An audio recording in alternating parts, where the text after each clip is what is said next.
Hey everyone, Jared Sessler here. I've purposely not chopped this video up because it is absolutely gorgeous. It was incredibly peaceful and enjoyable to take this trip down the river with our guide. The Klamath River dams were removed in 2023 and 2024 in a rush before President Trump was sworn in for his second term. Removing the 4 dams has killed the river and been devastating to the communities for more than 200 miles along the river. Our guide is Als Kutzkey. You will learn a lot about him, his story, and his family as you watch this video on our trip down the river. His grandfather was the original fishing guide on the Klamath River. I recommend that you reach out to Al and hire him to take you down the river on a peaceful ride. You'll never forget it. Even though the river is dead, there are signs of life, and the water is still quite peaceful. The ladies with us are amazing regional advocates for the people of Northern California and Southern Oregon that have been devastated by the removal of the 4 dams on the Klamath River. Theo Johnson is behind Al in the boat. She is a rancher with her husband and her family and grew up on a ranch as a child. She is speaking out about not just the devastation, but about the motivations of who did it and what they may do next. Lisa Mott is in the front of the boat with me, and she is the most vocal regional advocate for the people throughout the region. Lisa is the conduit and most connected person throughout the region regarding the impact of the removing of the dams. Lisa runs a Facebook page where she regularly shares updates about the status of the river. Search Facebook for Klamath River and Dam Removals to find her page. I'm also producing a documentary about the trip. The tour on the river was a last-minute opportunity for us, and I'm sharing it with you because it was captivating. It was amazing.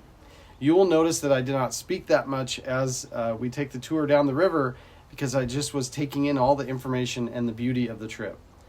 During this trip, we interviewed many people impacted by the dam removal. We visited dozens of different sites and traveled hundreds of miles along both sides of the river. The documentary will be released soon, and the link will be in the description below when it's finished.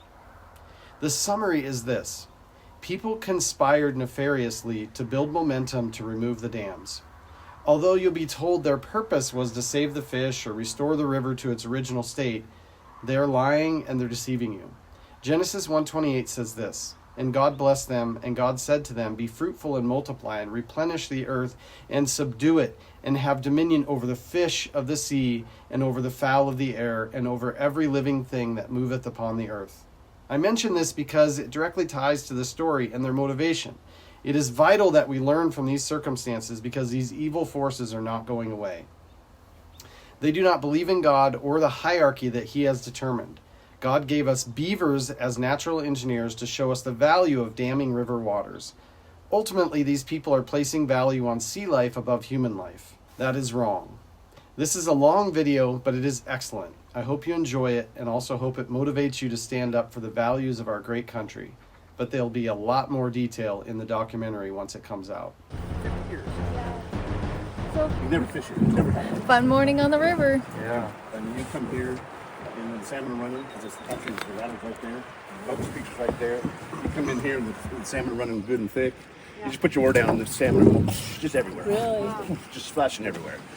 You know, and the ladder here, I don't know why they didn't keep it open during all last year. Take fish in, spawn them up at Fall Creek, and do that. Why didn't they just keep it open? Well, and I Not know too smart. sometimes when I came through, I did see water running through it, and they did have the pump going, but I don't know what they were doing with it. This one was full of mud. It actually cleaned it since the high water came down. But last year that was full of mud. But they didn't even open it. And you come down through here and you can fish spawn. They spawn all the way down through here too, all the way down the bottom. Because Bubbles Creek here always gets a lot of fish. Yeah, that's what I heard. Kind of looks like there might be still some sediment in there. Yeah, just come out, probably about here.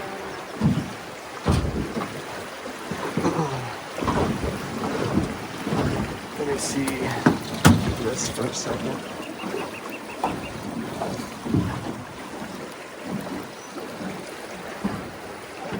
So I'm curious, Al. I've always seen this pipe right here. What is that? What was that? Well, they got holding ponds above here. There's Okay. where they put extra fish. Okay. That they would. That's just an overflow pipe. Let me see yours for a second. Sorry. No, you're good. I never turned them on.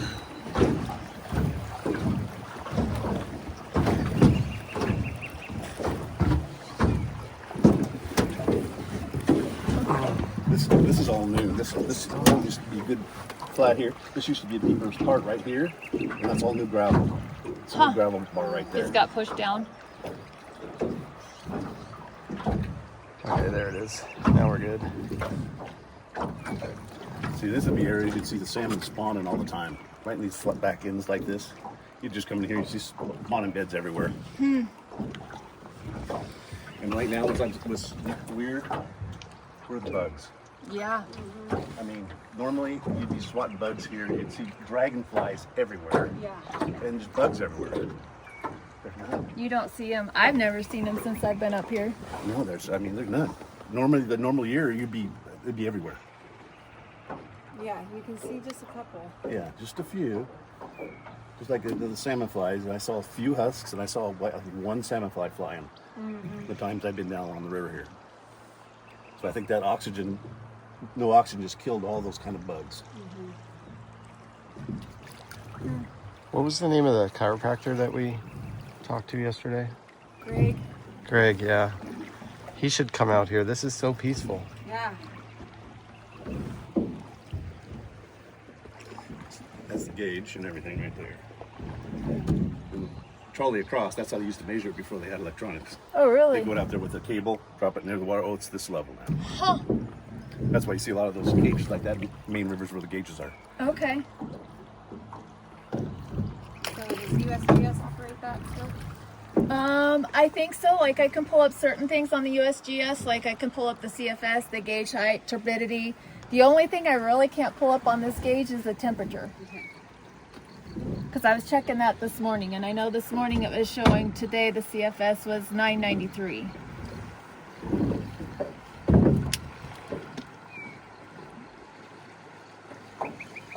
the temperature you couldn't pull up this morning, right? Correct. The Karuk gauge was down this morning, so I don't know what the temperatures are. I was kind of looking last night after I got home, and areas were 75, 76, but I didn't pull them all up last night for the whole river system. What temperatures do you fish like now? Normally, right now, there would be some resident steelhead. No, right now there'd be just mostly all just rainbows. Oh, okay. On a normal year? Yeah, a normal year I'd be fishing rainbows. I'd be fishing a stonefly, with a big floating fly, and imitating that salmon fly, which is huge, like this. It's like a little hummingbird flying around. And you hit it next to the trees here. The line down here is right here on the corner where the rock point is. That's where we could start fishing when the dam was in there. There's a cutoff. It's 1,000 yards from the dam down here. really? You couldn't fish. You couldn't fish till there. I think I'll start my little video, my little documentary for the day. Today's night, right? I don't know. Today is July 9th, 2025. We had a local fishing guide that was gracious enough to bring us down the Klamath River, Als History. So we got in at the Iron Gate boat launch, and we're making our way down to the Klamath Bridge. We took the sign off. There's a big sign up there that says it's fishing from here down there. You start fishing right here. It's Tim's Pocket. My dad used to love his salmon right here. What's it called? Tim's Pocket. It's only about 4 or 5 feet deep, but the salmon just love to sit behind that rock. In that back edge, back lake. Man, I can't believe there's no bugs. I really can't. No. Because you're normally seeing the rainbow jumping, splashing on the edges there, picking bugs.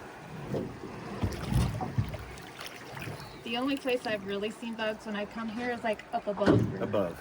See, everything down below Iron Gate, when they flushed that, that's where the water went to zero oxygen. Just from Iron Gate down. When they did that drop. Do you know how long of a stretch that zero oxygen lasted for? I don't know how far it went down. I would say it went through all the way down, truthfully. Big slug of it, yeah. The speed of the river, whatever it was. Sure. What does it actually mean when they say zero oxygen? It means there's no oxygen. Oxygen just absorbs into the water, and the turbidity keeps it going into it more. And when it got too much material in it, sediment, so the oxygen couldn't absorb it all. Oh, I see. Okay. I mean, so nothing That's could. where all life is. Yeah. See, this is the first hole here. We call this the first hole because it's the first big spot to stop.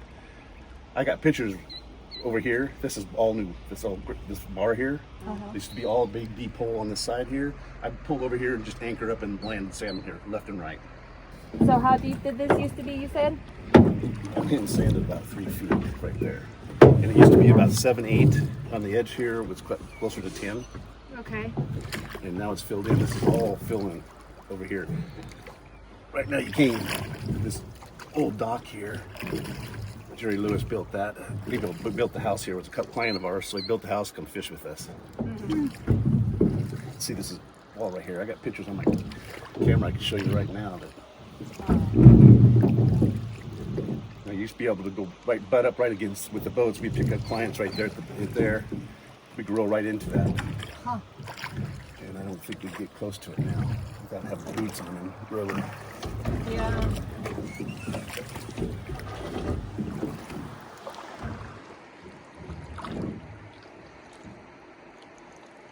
So they built the house here so they could fish with you guys? Yeah, he passed away a couple years ago and we put that plaque up there. Did you see the plaque, Jerry? Yeah. Passed away at 21. Yeah, this used to be about 3 feet deep right here. Now it's all just mud and silt. Yeah. I mean, you can see as soon as you disturb it how muddy it gets. And normally, like I was talking about bugs, all on this, let's see, on this cement wall here, you would have what's called the husks of the salmon fly and stoneflies. They're a water bug that crawls out. They're about that long, with 6 legs. Ugly looking little things. But they'd crawl up there and they'd hatch out and fly away. So they'd clamp on and they'd all stick right to them. I don't see any. There would be hundreds of them. Yeah. On here, on the tree and on the cement. I don't see any. No, I don't see them yet. Kind of sad. I have to go through my old pictures and see if I have the pictures of the stuff like that have they would be all over. Probably something you wouldn't have taken a picture of. It wasn't. Yeah, it's nothing that was great. I've taken pictures of the salmon flies. It would just be in the background of a picture. Probably. Yeah.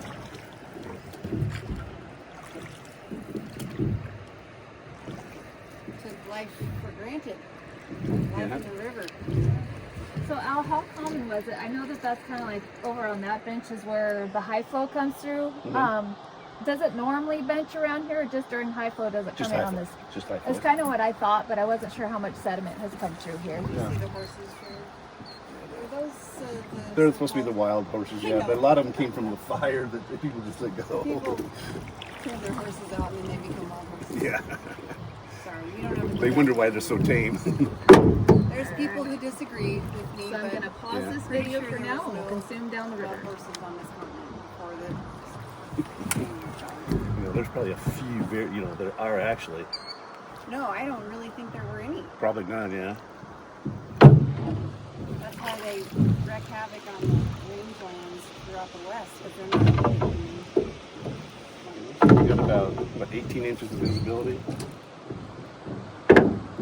Yeah, something like that might be a good. So just so you guys can see. Right there, you can't even see the bottom. No.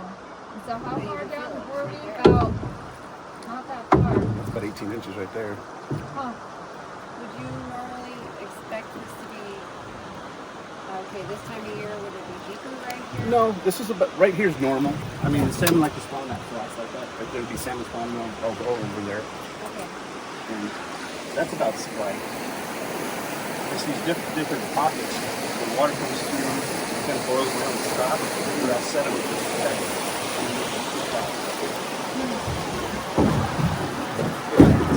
In the shallows, so the good movement during the whole time when they're traveling, so big. Okay. So then the deeper pockets, they move there. They're just holding there, kind of sitting there maturing, just sitting there going around.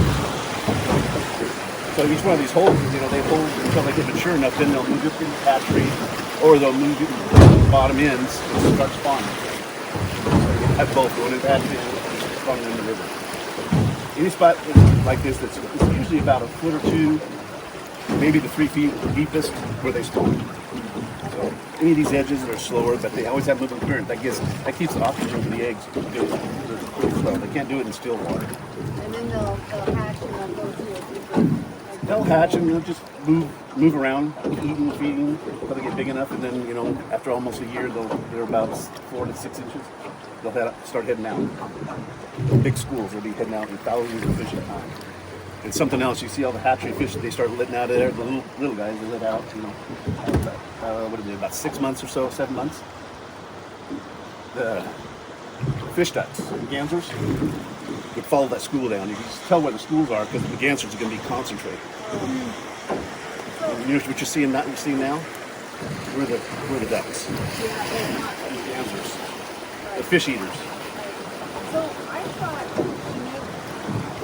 come in, spawn, and then that very spike. Is that about right? Yeah, that's about right. Yeah, it's about 6 to 7 months. So they'd spawn in like October, November. And I just gotta watch the waves. Yeah, then it's of course the late part of the spring or winter.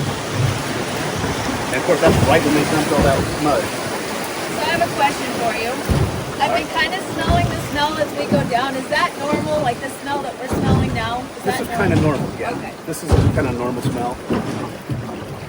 So you're not getting that stinky smell when that bad mud is going through here. Man. Yeah.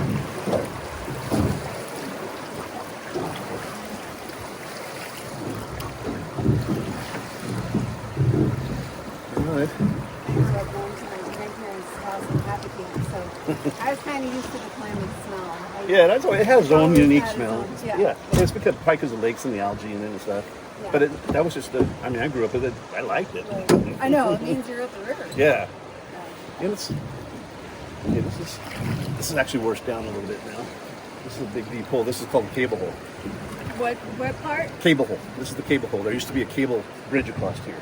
Okay. Oh, probably right here. That's the power, but no, you can see they took the cable out because some dummies sunk their boat on it a couple times because water gets up high. If you hit it sideways, it'll turn you over. And how deep did you say this was?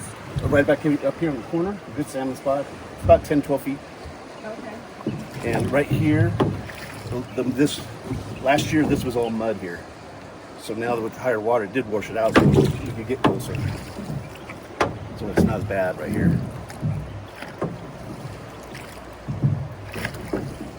So I can already start to see algae. Like, so you know this river obviously well. How often, like when is a typical time you start to see like the algae start forming? Well, you're talking algae is the moss. Yeah. The moss. It's Yeah. always in the spring at this time. Normally it'd be more right now. Okay. I mean, this is usually just a moss is just, the whole thing just full of you. I go through here and I get ore down in it and I get more stuff because it's moss, it's so thick. Okay. Yeah, I think you and I call it the same thing. We call it moss. Everybody else calls it algae. I don't know what it is. Algae. It's not algae. Algae's the stuff that's in the lakes and the plankton things. Okay, yeah, we have an ongoing debate over what is algae and what is moss. Yeah. I'm gonna go with you guys. Well, the moss is stuff that grows off the bottom. That's what it is. Okay, and the algae is on the top. Well, it's in the whole water system. It's a plankton or a type thing. It's small, microscopic almost. But it does become visible, Yeah, because it gets so many of them. So many of them.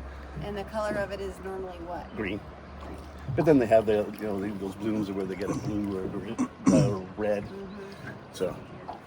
So Al, tell me, or tell us how the removal of the dam has kind of impacted your life. What's your history here?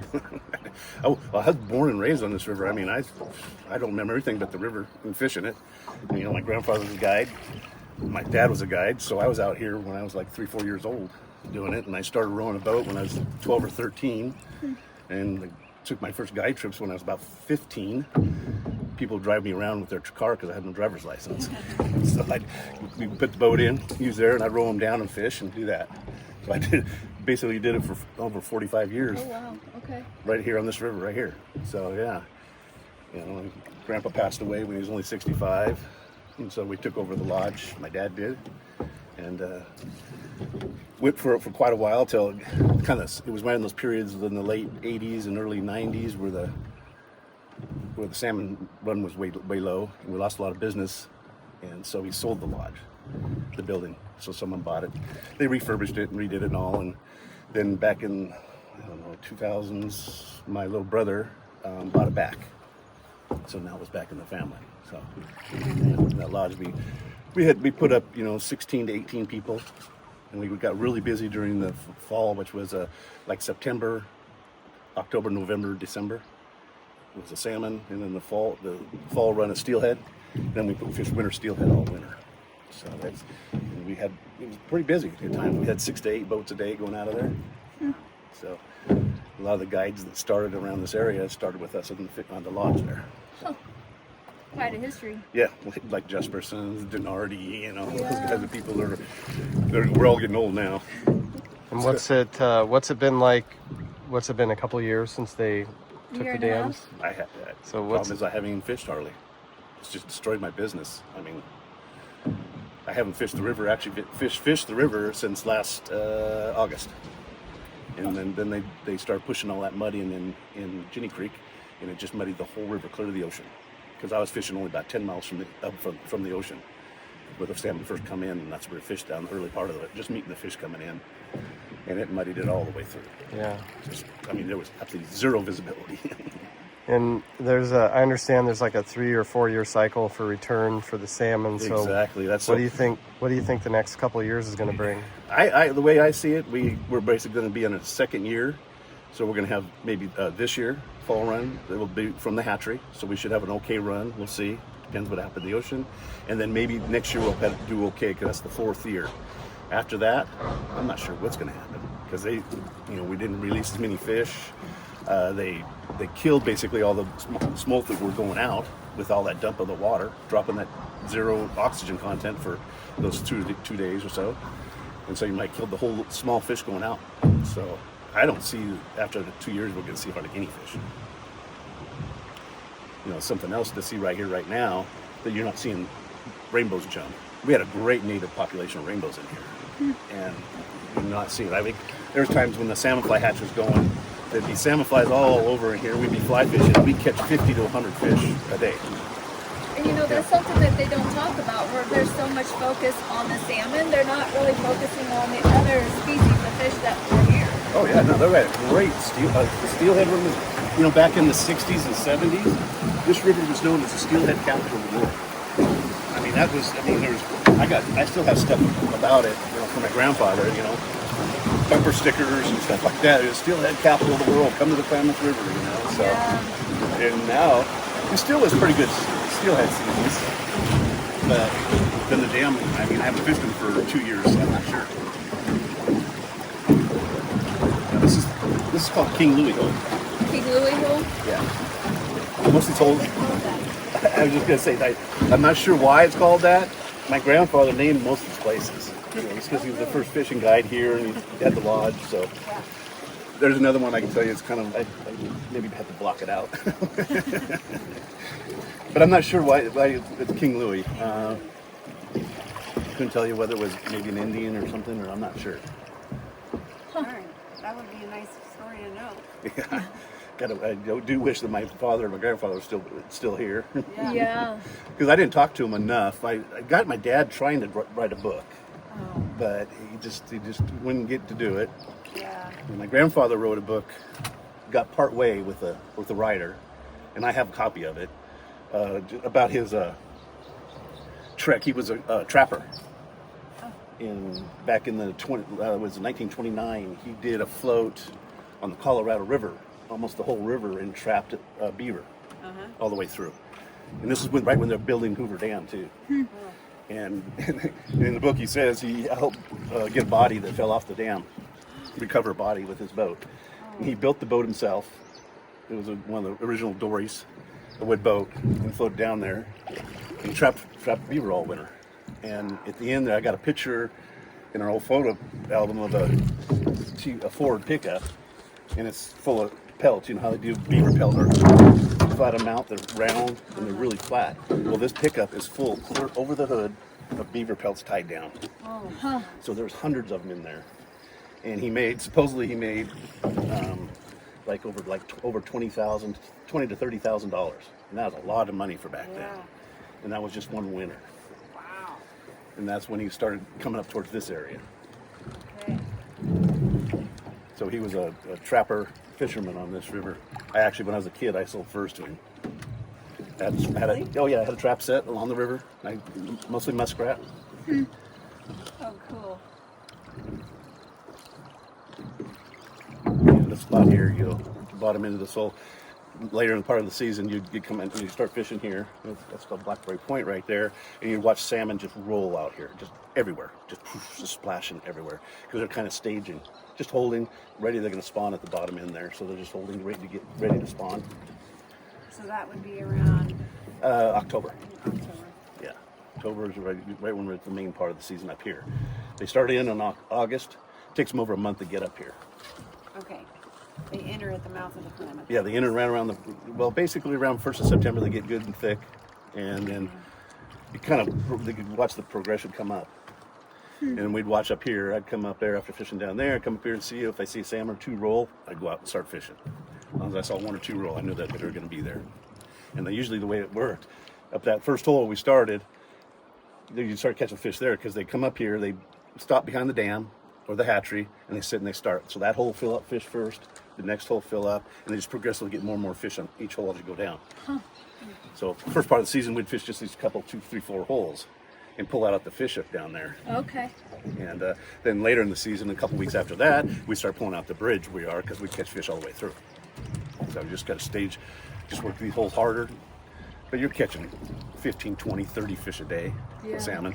Just catch and release, a lot of fish. Huh.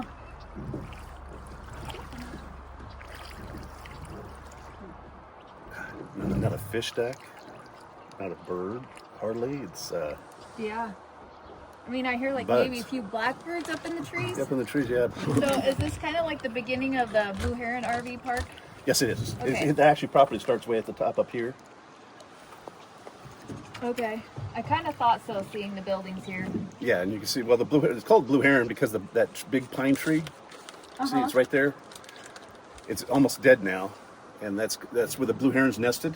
Oh. And they actually killed. The tree used to be a lot bigger. It used to be the double post out there. It used to be big and thick, but the blue herons nest in it, and they pooped so much, the acid killed the tree mostly. Oh, really? Yeah, there used to be about 20, 30 nests in that tree. Wow. And that's why it's called the Blue Heron. Okay. So I know the name of that one. Interesting. Learn something new all the time.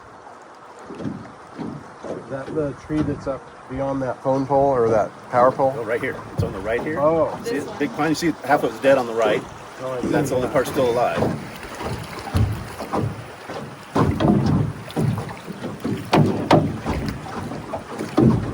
Dead trees too.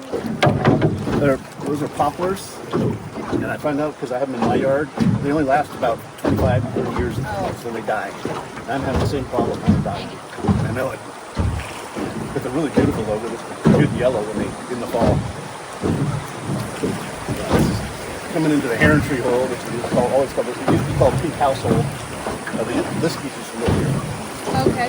Yeah, Stan Liskey and all that. Yeah, the family right here with the big pink house. It's actually exactly the same place they were there. They actually kept part of the house and built it so they didn't have to use it for rents. Or if you take the flood zone out, because their original house was right there.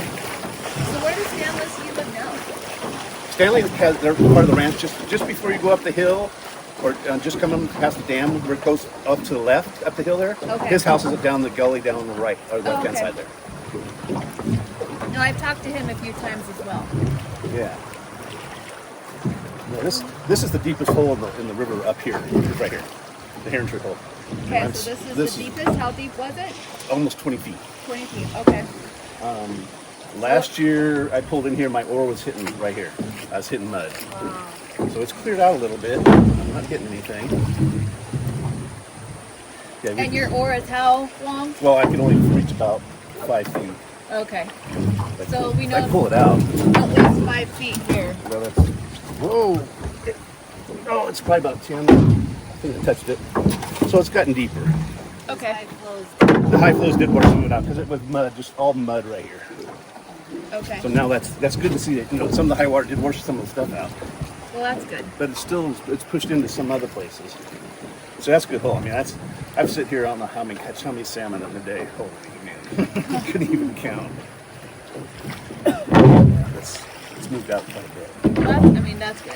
Yeah. I kind of wonder with that big flow that they did from Upper Klamath Lake at the end of February, how much that also might have helped It helped. I'm sure it helped a bunch. push some of this out. And then having that high water for all those months, Yeah. it just kept pushing it down. I think it was like what, November, then I know the end of December and January. January, February, March, and April got really high.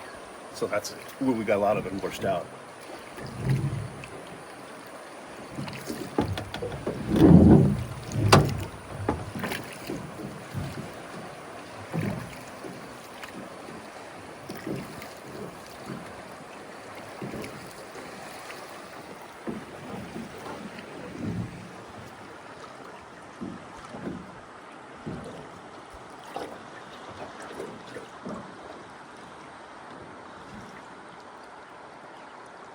That high water too washed a lot of the tulies out.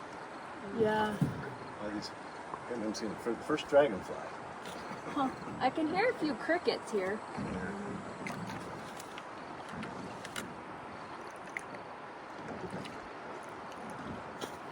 So, like frogs, was this pretty prominent with frogs? I know you can always hear them up in the lakes, but how is it like down in this section? Oh, you see quite a few. Further you got downriver, you see even more.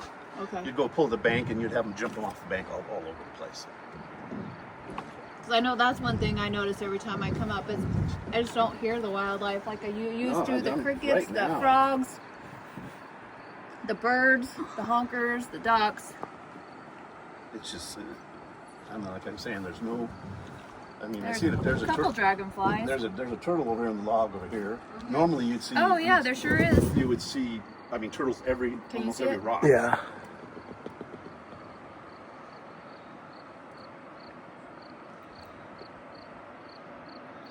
You're talking frogs. When I was going down the river in the mud, Oh gosh. Oh wow. that was when it was still kind of alive.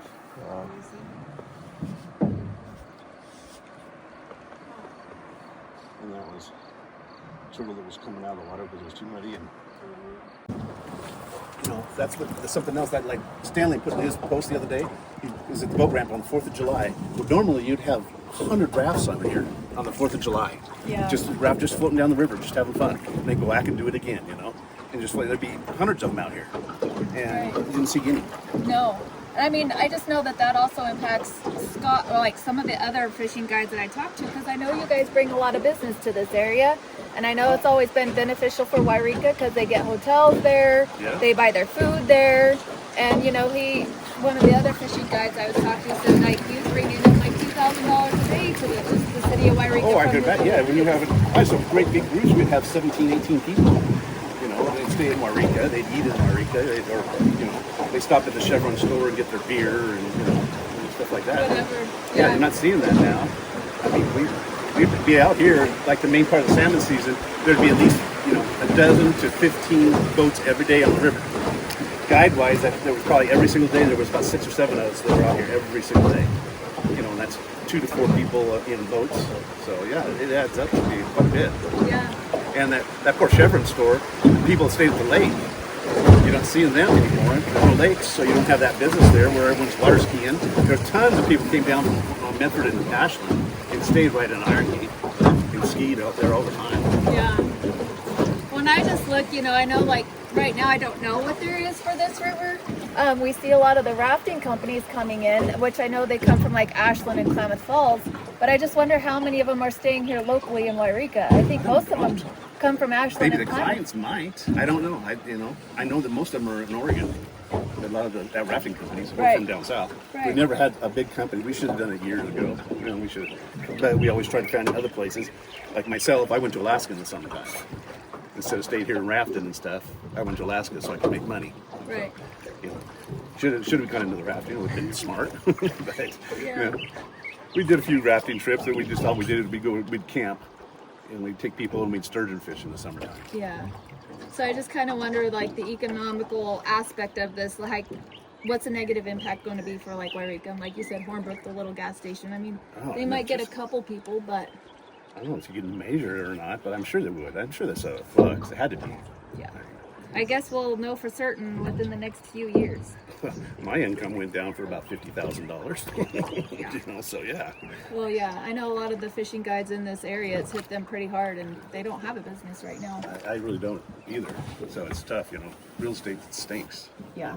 It's a living, but I'd rather be out here in the boat. Yeah. Well, and I know just talking to some people that are up here, I know that they're taking a hit on their properties, and Oh yeah, the property value's gone down. You know, look at all. Did you notice when you're driving on Copco, all the for sale signs? Mm-hmm. And people are selling them. They're not getting the best prices. People who are buying are getting some good prices. Right. I mean, that's who's making out is the buyers. yeah. No, I know. We were talking to somebody yesterday, and he said that the houses around him were selling for pretty cheap. Yeah.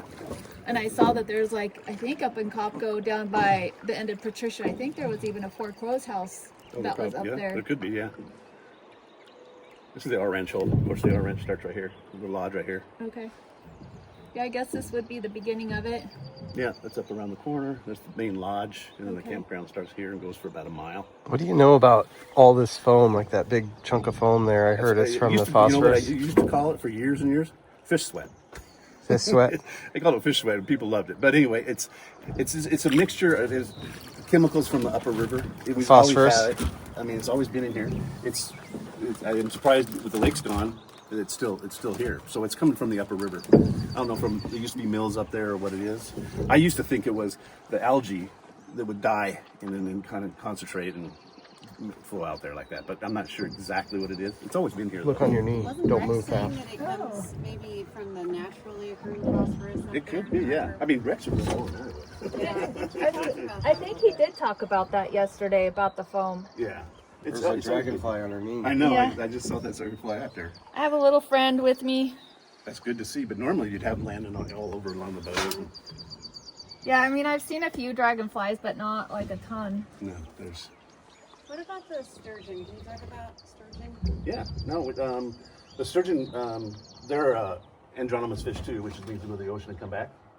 So they would go out to the ocean. I'm not sure how far they went out or what they did, but they always come back in the spring and summertime into the river to spawn. So they come up the river to spawn. They couldn't make it above Ishy Fishy Falls though. They were too big to make it above the falls. So how many miles, to give So that- context to that, how many miles down the river from Yes, that's. Iron Gate is that? Oh, probably around 100. 100 miles below Iron Gate? I would say Below so, its because- Yeah, right. It's probably about 100 because then you got about maybe 80 miles to go up there to the ocean. So Yeah. yeah, it's probably right about 100, I would think. That's Wichipec, that area right there. Okay. That's right where the Salmon River comes in. Oh, okay. So, what do you know about them now, or what's happened to them? Well, what happened? We actually guided with them for a long time. They used to have white and green, the two different salmon in the river here, and we'd go down there. You catch one a day, or one a year actually per person was the limit on the fish. So we'd take clients down there, and we'd take one for every client. After years, the Indians gill netted too much, and they killed the fish. So they killed the sturgeon off a lot, and so they cut this. We couldn't fish for them anymore because the numbers were way down. When did you have to stop sturgeon fishing? Oh shoot, it's been over 30 years ago. Oh. It's been quite a while. Who's are you checking in on, like, is anybody counting them, and do we know how they're doing since? You know what? I've got pictures. I've hooked them when I'm salmon fishing down there. Just a few of them. Yeah. So and there's some, but not a lot. I know that the Indians can still get killed. So they don't really target them anymore that much. So that I know of. But those gill nets don't care what kind of fish they catch. Oh, really? Yeah. Yeah. Sturgeon probably could tear them up a bunch. The thinner ones. So yeah. See, we have a dove over there on the rock. That back there is called the 8-pound hole. The 8-pound pole. And that one's 8-pound hole. 8-pound My pole, dad, okay. my dad landed an 8-pound rainbow out of it. Oh, really? Yeah. 8-pound rainbow. 8-pound rainbow? Yeah. See, there's a little dove over there. Trying to picture that. They're big, thick ones. I mean, they're thick. And then the hatchery, in the great minds that they are, years ago, a lot of what happened when they started releasing the steelhead from the hatchery, they would a lot of the fry would stop and just stay here Hi. because the food was so good. You know, I mean, there's lots of food. There's a lot of bugs in this river. I mean, that's why there used to be bugs flying everywhere, because the underwater bugs were a lot more even. And so those rainbows would stop and they'd just become natives. So they wouldn't go out and become steelhead. Because Okay, steelhead, that's what that is. Okay. steelhead goes out to the ocean and comes back. Then it's a steelhead. So if they stick around, they become a native rainbow. I got you. So we'd have a great run of native rainbows here. But the people of the hatchery decided, well, God, that's not good. They're making native rainbows. They're going to start eating other food, do this for the steelhead.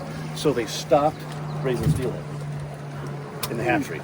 Now, they didn't never tell us this until years later, because we're wondering why the steelhead run was getting slower and doing this, and they stopped releasing them. And the reasoning was because the trout they would come to trout and they just became native. Interesting. But in I can take care of mitigation, that problem. We'll go but catch the, 'em all. yeah, but the mitigation when the dam was built, they had to hatch and spawn so many salmon and so many steelhead. So they just kind of mitigated that thing themselves. There was no law passed or anything just to stop them from doing steelhead. So they just did it. So what was directing them? Like you said, that was the deal when the dams were put in. Was that the Klamath Compact, you think? What do they? Hatchery language in there? Yeah. What they're supposed to be doing? They're supposed to be doing. They had to have so many fish to mitigate, so it keeps the run going. They figured that they had that many fish went above there. They guessed that they did. Okay. So they wanted that many fish at least to keep the run going at that point. Do they mark they don't mark all the hatchery fish? Now they can't do 100%. They can't do 100% because it's so labor intensive. Uh-huh. I mean, they mark maybe 20, 25% if they're lucky. You know, if they were smart, they would have asked for volunteers. A bunch of his guides would have helped them. Uh-huh. You know, so What causes rapids like this? just there's a reef right here, rocks. The big reef right here. Yeah, you can see the You just got to know where the rocks are at so you don't run into them. You kind of read it. You learn to read how the water turns, how the waves act. A curling wave or just a round wave means rock shallow. Curling wave means a little deeper. See, those can sneak up on people.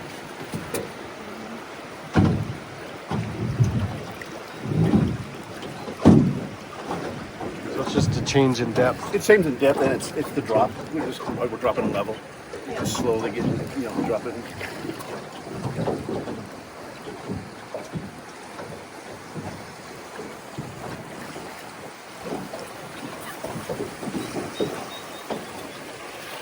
Actually, kind of a nice morning, not too hot yet. Just right, yeah. That's right. Which I know we're supposed to be cooler today. I think we're supposed to be high 80s from what I saw this morning. But I'll take that over 100 any day. Yeah. This weekend's going to be 100 probably. Yeah. Yeah, just for the weekend. Great. Great. Kind of like the other day when we were at 101 and 102. There's a great spawning area right here, all on this island here. The shallow water here. The salmon will sit in here. You come by here and they just be splashing all over the place. As you can see their backs. I can see a little bit of cover. See, it's still okay. That one's not bad. It's not sand filled. I can see the rock. It's still okay. Which is good. I hope it keeps that way. So I think that high water did help. I mean, I can see it's helped. The last year that I was on it, a lot of this was settled was the mud. Was it? Yeah. So that high water did help. Well, that's good. I know. But see, every time we get high water again, what's it going to do? It's Don't going to bring know. that mud back in again. Yeah. It's going to be washing mud out of that for years and years. Yeah. Every time it rains, we're going to see it muddy up. Oh, yeah. I mean, because, even going up and seeing the current work that they're doing up at Camp Creek and Jenny Creek, they're basically moving sediment from the creek beds up above on that hillside right there, still in the footprint. So I always question, okay, so when it rains, all of that sediment's just going to wash right back down. It's going to into wash the right back creek. down in there, yeah. Crazy. Why couldn't we get it out of So that's, if they do remove any more dams, they better think about removing everything first. Right. Because that's just, what it did to this river is, it just proves what happens. And I think, wasn't that in the original plan, they were supposed to remove a lot of that Yeah, sediment, and I and they think never did. They never, well, I think they got it, it's too cost, it was not cost effective.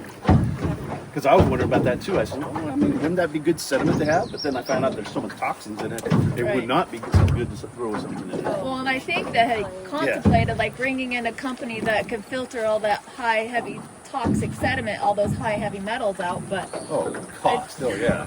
But it's so much cheaper just to build, ladders. Let the Right. fish get by. well, and I know I've been told that there was an alternative around, and I'm not sure if you were aware of it, that they could actually go up Bogus Creek, and I can't remember what the other creek was, and then it would cut across to another creek, and it would come into Copco. And I was told that they presented that. They presented like, because obviously the fish go up Bogus Creek, and Well, obviously, yeah, they- but then you come in, it hits the mountains. And they're right, not and I gonna go can't over. remember if it's Cold Creek. I'd have to look at the map. But there's like one little small section. They figured they might just have to build I think like a little diversion ditch to get from the last creek to the other creek that went down into Copco. Okay, right where the road is, probably that's the lowest point, right there where the road comes into Copco. Could be, yeah. Could be right there. I think because it came the creeks in come Mallard right to Cove. there. Yeah, I can't. I'd have to look at the map to remember which creeks, but they had that. There's a on. deer Yeah, I here. saw that. But I do know that I looked at the map the other day, and they were showing me like they had 3 or 4 different alternatives instead of taking out the dams, and all those ideas were shot down. Yeah. For what it costs and everything, it'd be cheaper to build some ladders. Yeah. If it didn't work, then take the dams out. If this was all for the fish, then you do that first. You know, but fish ladders are already proven for the fish. Yeah. You have to remember, it's a waste of time to try to please these people that are trying to save the fish, because they're only using that as an excuse to do what they've got in their mind that they think needs to happen, which is remove the dams. Yeah. That's what I keep coming back to. I can't figure out the why. Why did they actually decide to do it if it wasn't actually for the benefit of fish? And I don't know if it's just to kind of rewild the area. It might just be This natural rewild. state. Yeah. Well, and I'm kind of wondering if you look at what they're doing here, like nothing is going back to natural. If you truly look at the history of this river, it was never a good, clean river. No, it was like they called it the Stinky River. exactly. And you might know. So I know you're very familiar with this river, and I've always been told that there are sections around Hornbrook where the river would disappear and it would go underground and then reappear downstream. Probably did. I would think when it got so low. Yeah. Because I've read things that that you walk across the river all the time. Yes. I mean, it was just that low, which is I believe it. And I know that there's pictures, and I've been told that they're at the museum. I just haven't found them yet.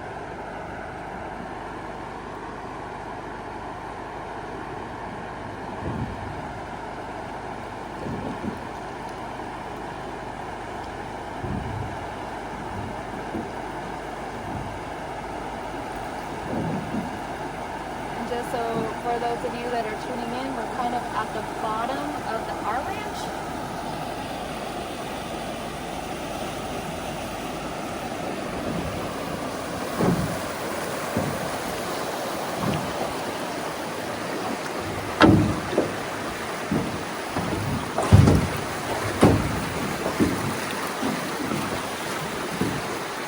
So I think somebody was recently telling me that there's a pump down here somewhere from this side that they used to use all the time to pump their water, but now they're okay. And the pump is submerged. That's why this is why this is roof over. Okay. Most people young know that Rube Goldberg was an artist. Oh, okay. He was an artist that did weird drawings and just weird things. But the pump they had an old car box. You'll see it when we get close to it. And you hear them, they're pumping right now. Yeah, I can hear that. And you said it was made out of an old car body? Yeah, you'll see the bottom of the car body, Interesting. the frame of it.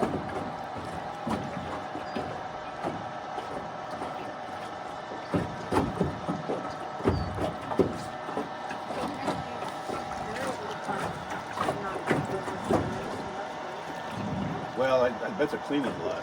I talked to my sister, we have a pump set up there for the irrigation too. It's plugging, well, it doesn't plug the pump up, it's plugging the sprinkler heads up. Oh. So if you pump just into a big pipe, you're okay. But if you try to go sprinkler heads, the fine sediment starts plugging the sprinkler heads. And years before that, we would worry about mud or anything like that. We Like- just plug the sprinkler heads when you're pumping in the summertime. for snails. Oh. We plug all the sprinkler heads. Yeah, I clean them out every month. I have to clean the sprinkler heads out because of the snails. And I noticed a lot. The only birds I really seem to see a lot up here is the vultures. Yeah, I know about that.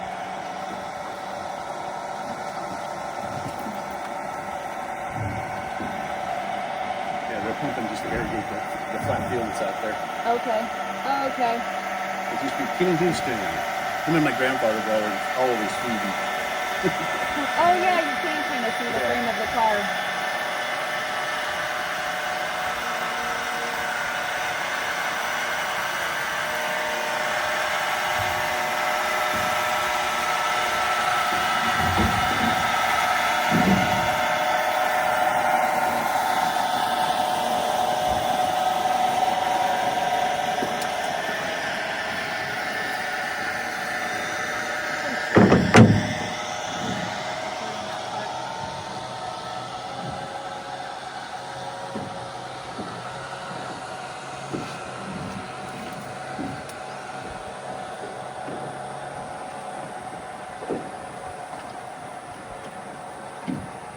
I've rafted this before. I think I went down that side on it You too. can budge your butt there. Oh, yes. It's real shallow. And that's like the thing, even like with the clarity, like looking down into it, you really can't see those rocks until you're right on top of them. And when I floated down on a little floaty tube, like you could see the rocks coming and try to work your way around them so you didn't hit them.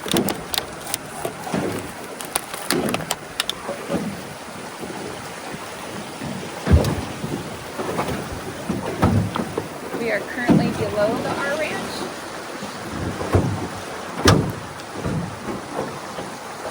This particular spot right here, the bugs get so, because the trees are so close and so high up here, the bugs just be thick right through in here. I mean, you'd almost be catching in your mouth, you'd be spitting bugs and all sorts of little, the little black fly, look like a little moth and stuff like that. There'd be a bunch of caddis in here. Yeah, you definitely don't see the bugs at all, like you're explaining. Oh, not, I mean, this is really surprising. Well, actually, it's not surprising, but it's sad. Yeah.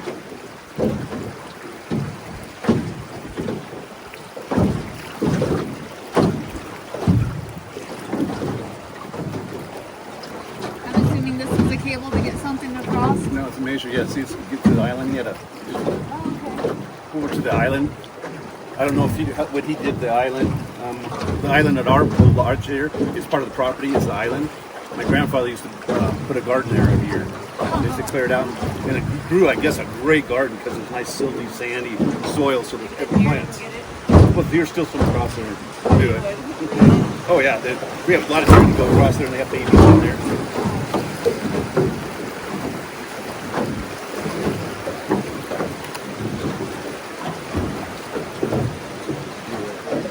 Oh yeah, it sure is. You're walking back up in there. I think today is the day I've seen. I was gonna say today is like the most I've ever seen the deer. Yeah, they're out.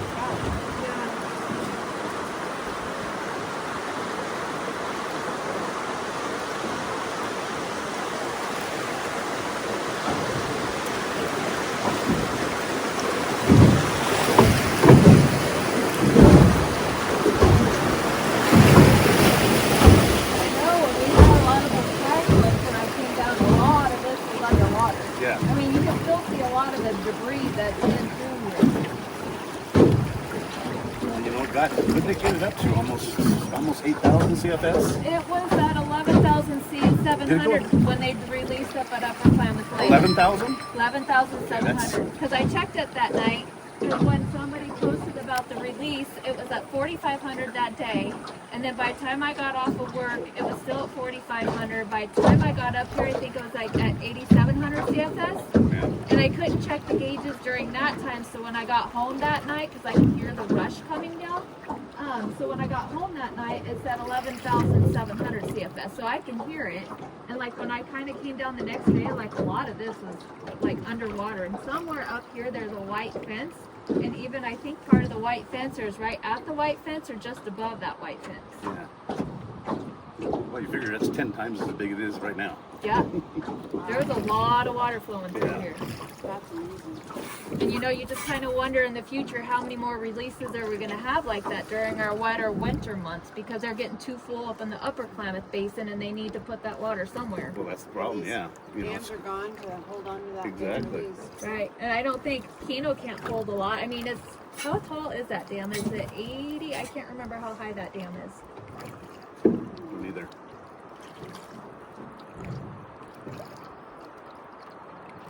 I think that's something that needs to be worked on, is if they are expecting these high flows or big releases from Upper Klamath Lake, there's got to be some way of notifying everybody downstream that that flow is coming. Yeah. Well, you think about it, they still might probably want to take those dams out too. Yeah. Then there'll be nothing to hold anything back. You get a big snow, you do like the 64. That's what happened in 64. Big snow, hot, wet rain, all that water come down, and this river was, that's what blew every single bridge out. The only bridge that was left was one down here, the Klamath, and the one right there at the dam. That old one there stuck. Every other bridge down below us was blown out. You know, all 97, the ones across 97, all those. Yeah. You can see remnants of it. You still fish, you can see middle remnants of them. Right. I mean, could you imagine if like all the snow or wet snow we didn't get this year, if that actually accumulated up in the mountains like it was supposed to? Because we had a pretty warm winter this year. I mean, could you imagine what it would be like if they did all this when we started getting the rains and all that snow melted quickly instead of being in the form of rain this year? Kenny Houston built that bridge. The guy owns property over here. His mailbox is over here, so he can pick up his mail. I saw the mailbox over there. Yeah. Well, the Hornbrook fire, the Klamath fire, burnt it. And burnt the struts up here on the bridge, so now it's falling down. Yeah. I'm surprised I could come in there and take it out. Yeah. But I seen him about 10, 12 years ago. He was 80-some years old, and he was out there on the bridge replacing planks. Sometimes when I come up here, I'll stop up here because I can kind of see up the river and kind of down the river, and I used to be able to see some of the sandbars that were up here that was left behind.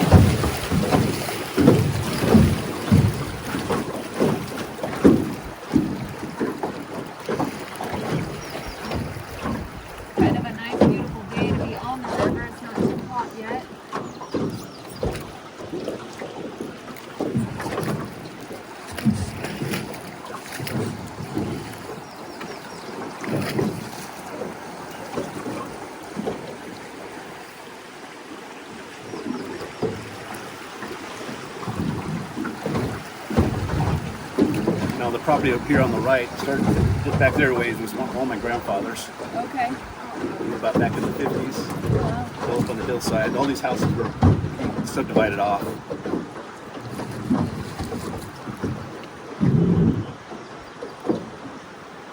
Right here, there used to be a water wheel. Okay. Oh. From the original people that built the big house, our lodge. Where the concrete slab thing Yeah, is? concrete. They used to have the water wheel on the other side that would wheel with water and pump water out. Huh.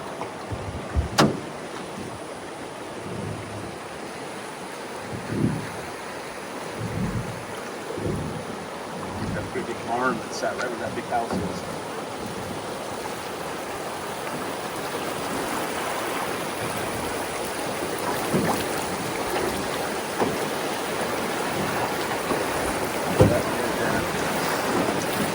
Sold 3 times now.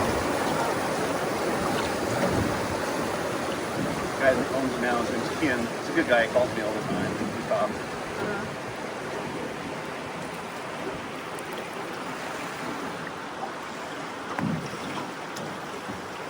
Yeah, great view. Yeah. And so Tracy's and your other place is down over here, right? Yeah, you can see the high water mark on their fence. Yeah. Are any of these people worried about well contamination? So far, you know, they're probably keeping an eye. I know we are in our place. You know, here's dog with the garage here. The well was never really good anyway, as in surprising quantity, it wasn't much. Being along the river and everything. Yeah, I was kind of wondering about that because actually there's a gal that lives in Hornbrook that's been in touch with me.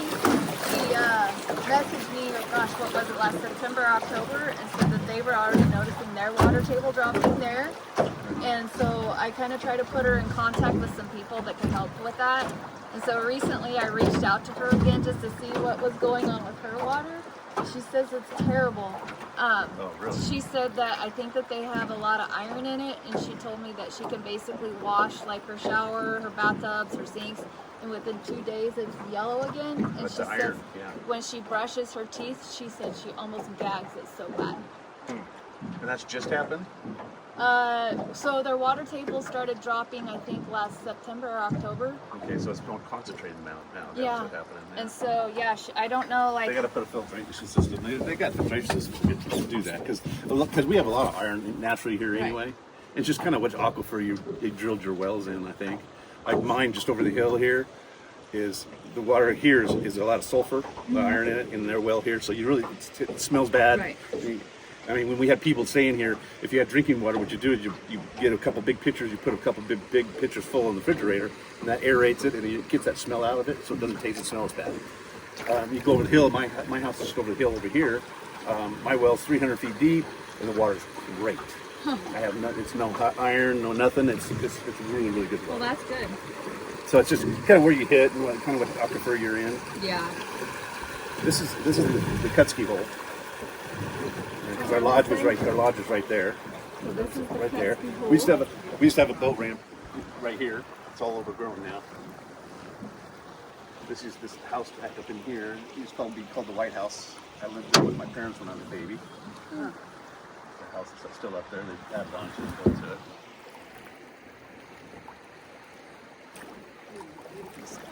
It is. I'm gonna sneak around the island here and go close. It's gonna be a little bumpy, but still good there. If I get seltzers, I'll tell my sister to come down.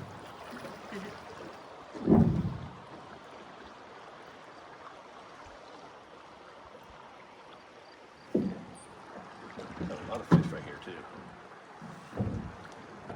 There's 2 reefs. There's a reef right here. There's a reef back up there. You can let up into the fish sitting right behind it. It's about 10, 12 feet deep right in there. Huh. We made a great seal. Those fish would sit here, and then down this flat down here below us here, they would spawn there. It was a great spawning spot. I mean, there would be a lot of fish spawning in there. And then the next spot behind the island down below it would be a great steelhead spot because the steelhead would sit down there and the salmon are spawning up here and picking up all those eggs. Huh. And so I'd go down there and catch 6, 7 steelhead. Wow.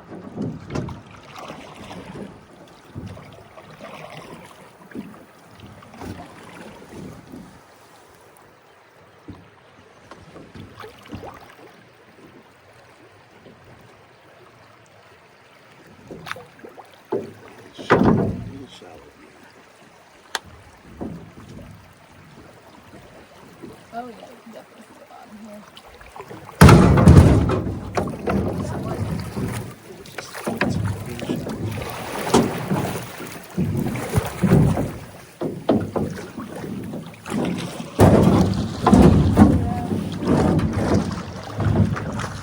The color of the water, this brownish color, usually it's kind of a greenish color. You can't see the rocks. Yeah, I mean, no. the bottom's only a foot down, but you can't actually see it. No. I can see them just like right here up on the top. Yeah. Just the very top of them. Yeah, this is the island my grandfather built the garden on. It's right here. Oh wow. Huh. I'm assuming he just walked across and Yeah, you just walk across. Shoot, I pick swim up in this garden. spot here. It's got tons, you know. Catching crawdads all the way through here. Having crawdad feeds. Yeah, I mean you can just barely see the top of that one. That's kind of the cleanest I've seen the island on the edge here. This should be a blackberry just all overgrown clear to the river. Goes out, that's good. Oh, look at that. That's beautiful. I can show you some old pictures. It used to be, it was built by, the colleges. Roosevelt stayed here. Oh, really? Roosevelt. Huh. I don't know if you guys heard that, but he was just saying that Roosevelt stayed here. Are those some trees up there? That one is. The rest aren't. Nephew has hounds. Yeah. What a nice spot. Clinton has hounds? Cody, Oh. son. Oh, gotcha. He went to college, so he took the dogs with him. He got into college in Colorado, and happened to meet one of the coaches or whatever had hounds too. So he had a place to have hounds, had a place for his horse. Jeez, yeah. Wow. Yeah, it is. Now I know why they came up here for their prom. Yeah. Gosh, that was There, my 2 daughter years got ago. married. They had a Dutch there. Got set everybody this way and looked that way. Yeah. It's totally remodeled. The house was built. It's 2 stories, but this side of it's all open. The fireplace, you can put a 5-foot log into it. Oh, really? The fireplace is huge. Wow. And it used to have a heating system through the back of the fireplace that heated the water. Oh. We tore out. Hey guys. We used to be that tar paper siding. It used to be black. It used to be black and white. Huh. Black siding before they remodeled after we sold them. Hey guys. It's like we recognize one of you, just not all of you. Yeah.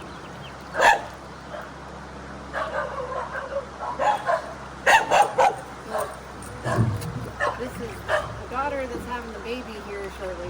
Got married or Yeah, my daughter. My daughter, yeah. And I got married here too. My first wife, yeah. The pictures of that, that's when it was all black. It's totally wrong. My brother, the people who bought it, remodeled it. My brother built this huge deck. Oh, that was, I can't tell you how much it was, but it's huge. It's got a nice built-in barbecue and everything back there. So I'm assuming, do they pull from the Klamath the water on this? Yeah, this right here. That's kind of what I figured. We got the pipe right there. And they're having troubles with it, just like I said, the sprinkler heads are plugging out. And last year they couldn't do really anything at all. Oh, yeah, I don't think much anybody could do anything last year.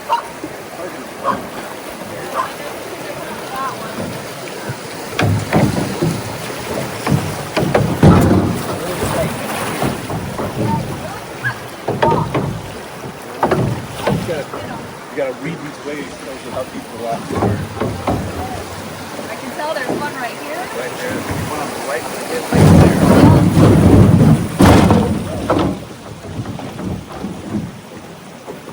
Yeah, you really can't see the bottom like you used to.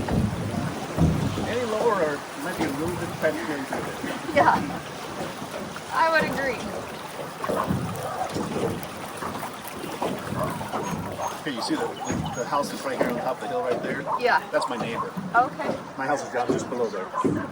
Just down below there, my house.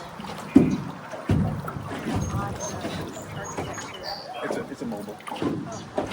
Got a big deck on the side that's out the back here.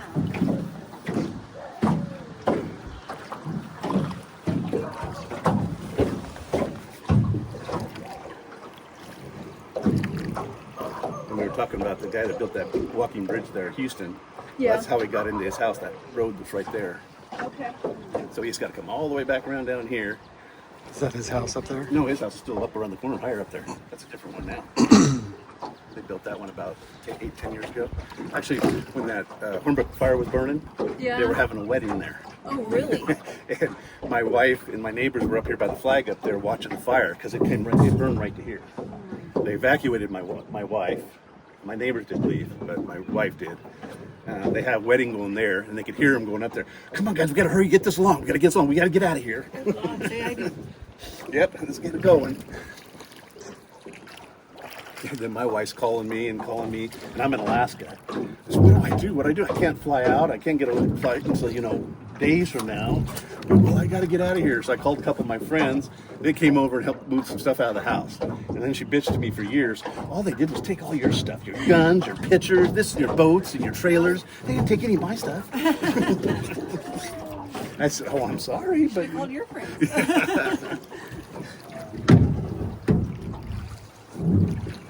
So that fire, they put it out with water from Here. Iron Gate and Kutzkey.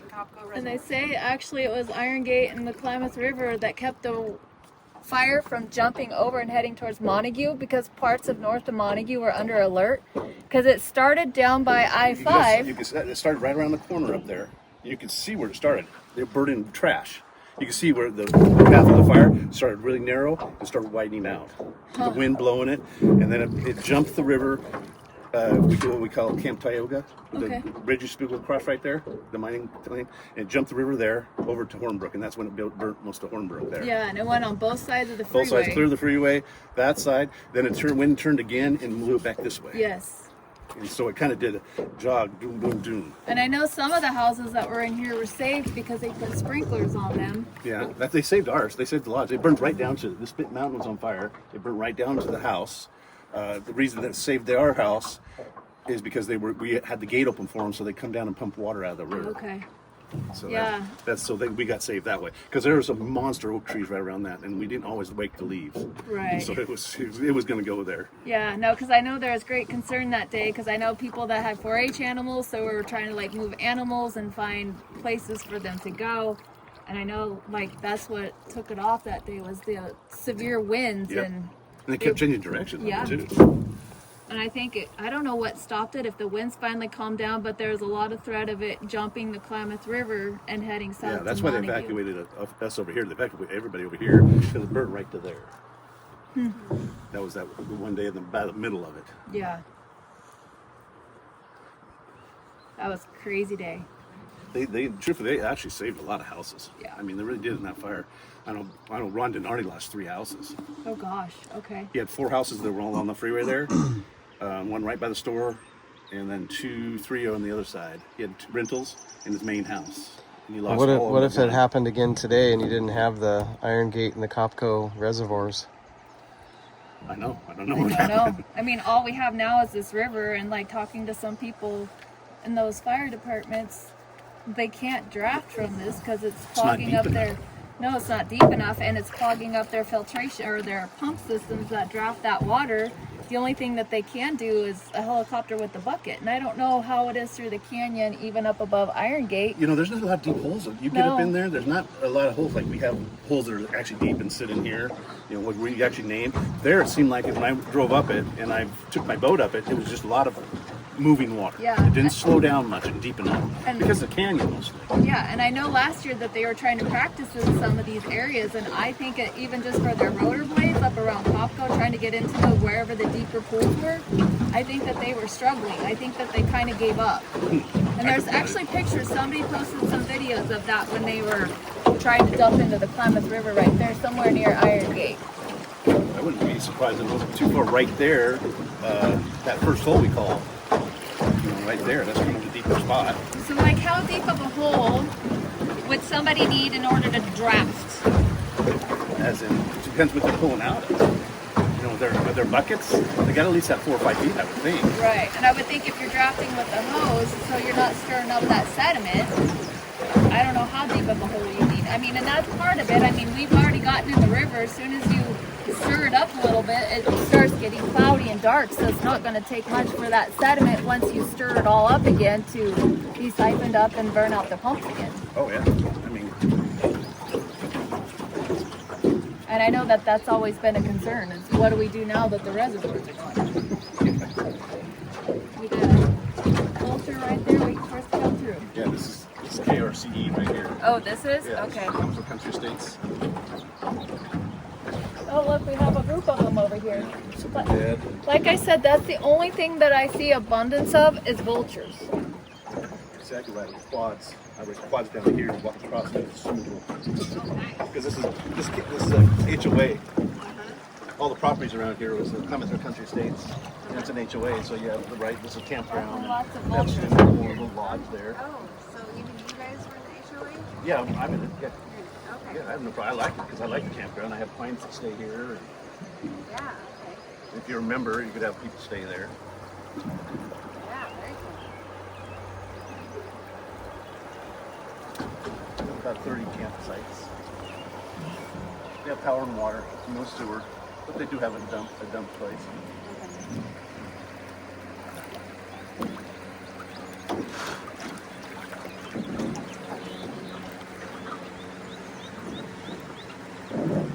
I can see that obviously the tops are rocks here.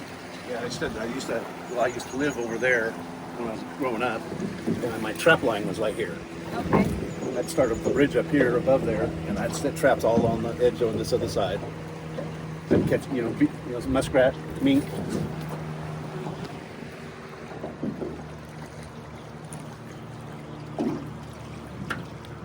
Okay, we were talking about naming places. There's one up here. It's called Bed Springs, old because it's really snaggy and shallow and stuff. But you see the rock over here in the water, just kind of at 11 o'clock, big rock that's pointing up, right into the river there. It's called Nellie's Nipple. And I have no idea why. I think it's my grandfather, but something might have happened there. That's funny. We all seem to have something like that on the ranch. We have Tit Hill. There's another one down further down the river. It's Crotch Gulch. It's burned down though, unfortunately. Yeah. I used to play in these rocks as a kid all the time.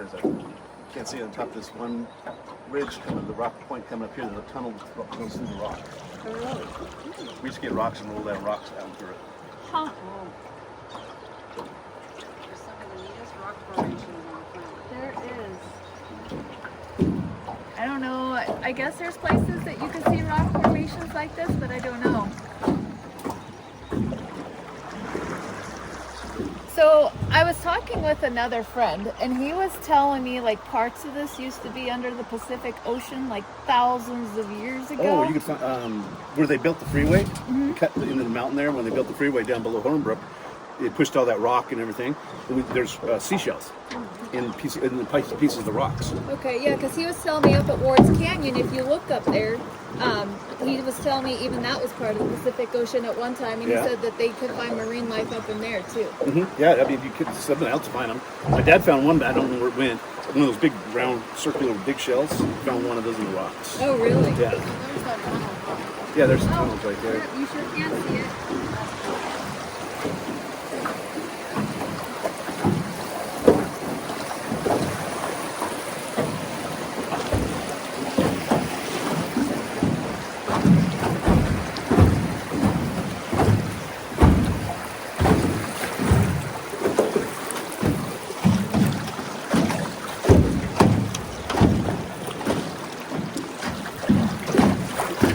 CRC tried to go to the boat ramp. They tried. They put it in the worst spot. The water goes so fast in the shelter you can't pull over. Wish you got to put one and jump out of the boat. Jump to the sand.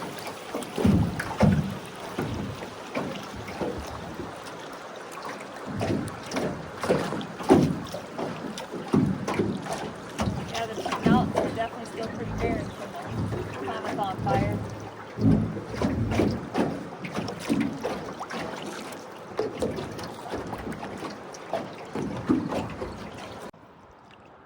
Here, frog somewhere. Yeah.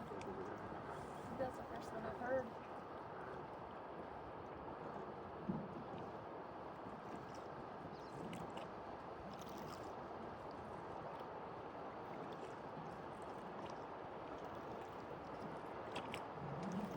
We're getting closer to the Klamath Ridge.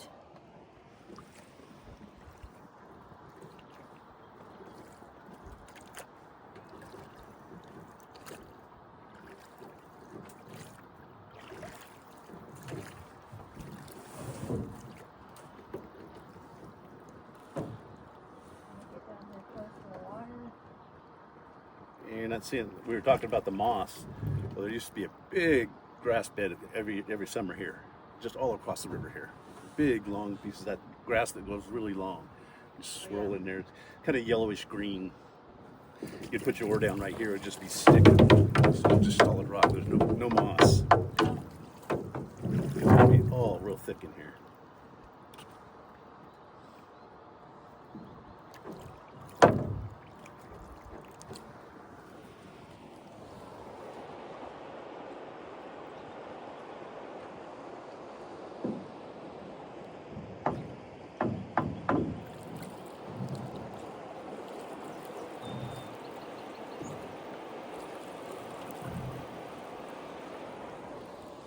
See the remnants of Klamath Lawn, the town of Klamath. So it was over here, right? It was over here on the left. That used to float logs down from the upper river, Right. and they used to catch them here. Okay. And you see these little tiny islands down here. They're man-made. Oh, okay. So like this one, I was always wondered about. There's 3 or 4 of them right in here, down here. Okay. This one isn't here, the gravel bed, but it's the ones down in the bottom down there. Okay.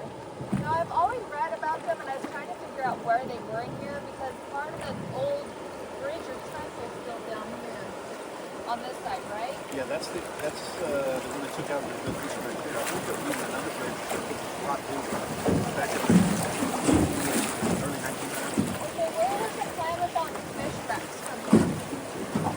Because they had them like They're down below.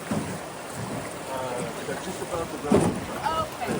Yeah, okay. I just kind of wondered if that's the case. I just wasn't They're sure. still there. Yeah, that's the original when they put the dam. It's good salmon. Right. It's real shallow. They can shoot salmon. All the county lines.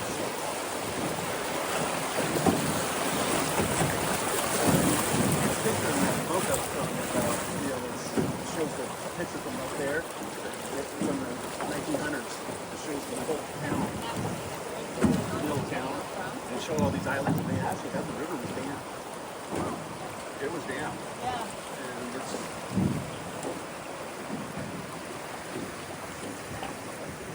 yeah. So they were putting logs out of here. They got the river probably 20 miles above the Travis. And I've heard that that chute remnant is still there, that you can still Yeah. see that chute that comes down the mountainside.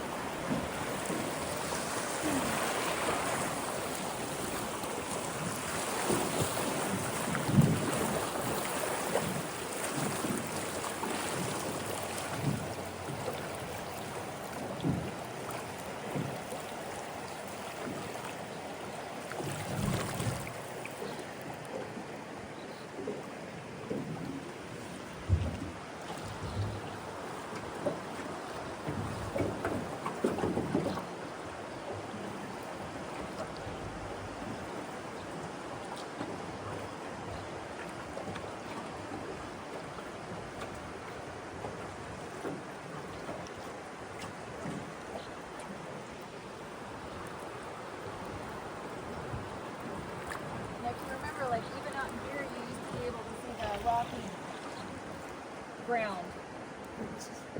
I strongly encourage you to watch the documentary. Once it's produced, link will be in the description, of the disaster caused by removal of 4 of the Klamath River dams. And if you're in the area and you want to visit Northern California, then reach out to Al, our guide, for an unforgettable boat tour on the river.